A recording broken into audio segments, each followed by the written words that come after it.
नमस्कार, माझा डॉक्टर कार्यक्रमात मी डॉक्टर महेश चिटणीस सर्वप्रेक्षकांचं मनपूर्वक स्वागत करतोय।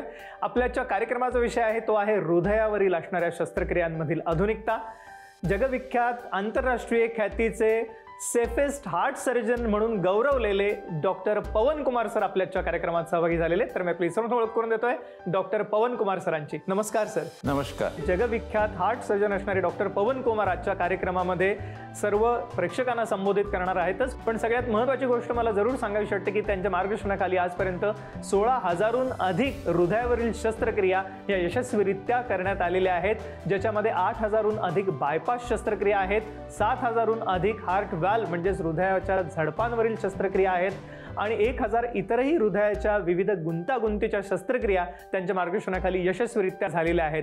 मला आवर्जून सांगावंसं वाटतं की सध्या ते विशेष करून ग्लेनिगल्स हॉस्पिटल जे परळ मुंबई या ठिकाणी आहे, त्याच अनुषंगाने क्रिटिकेअर हॉस्पिटल, त्याचप्रमाणे ब्रह्मकुमारी हॉस्पिटल आणि Essel Raheja hospital, Fortis hospital जे माहीम या ठिकाणी आहे, या ठिकाणी सध्या ते प्रामुख्याने हार्ट सर्जन म्हणून कार्यरत आहेतच। पण मला अजून सांगायचं वाटतं की डॉक्टर पवन कुमार सरांनी गेले 35 वर्ष वैद्यकीय क्षेत्रामध्ये केलेल्या कामगिरीबद्दल त्यांना विविध राष्ट्रीय आणि आंतरराष्ट्रीय पुरस्कार देऊन गौरवण्यात आलेला आहे।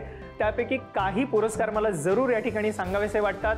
विशेष करून टाइम्स हेल्थकेअर लीडर्स तर्फे एक्सलन्स इन हार्ट सर्जरी बद्दल त्यांना बेस्ट हार्ट सर्जन पुरस्कार देऊन गौरवण्यात आलेलं होतं।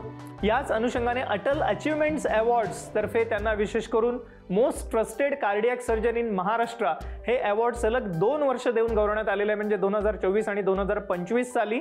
आणि याच अनुषंगाने आउटलुक मॅगझिन तर्फे जो रिसर्च केला जातो त्यामध्ये विशेष करून टॉप डॉक्टर्स इन मुंबई हे त्यांना 2023, 2024 आणि 2025 म्हणजे सलग 3 वर्ष हे अवॉर्ड देऊन गौरवण्यात आलेलं आहे। त्याबद्दल अभिनंदन आपलं सर। एबीपी माझा आणि माझा डॉक्टरच्या वतीने या कार्यक्रमाच्या अनुषंगाने मला सर्वेक्षणाला सांगायचं वाटतं की आपण जे संपर्कासाठी स्क्रीनवरती नंबर बघत आहात हे हृदयविकाराने ग्रस्त रुग्णांसाठीचे हेल्पलाईन नंबर आहेत। ह्याच्यावरती आपण फोन करू शकता, अपॉइंटमेंट घेऊ शकता आणि जे हृदयविकारावरील नवीन उपचार आलेले आहेत त्याविषयी मार्गदर्शन घेऊ शकता। तर कार्यक्रमाकडे वेळत असताना आपण पुन्हा एकदा स्वागत करूया डॉक्टरांचं। सर पुन्हा एकदा स्वागत कार्यक्रमामध्ये।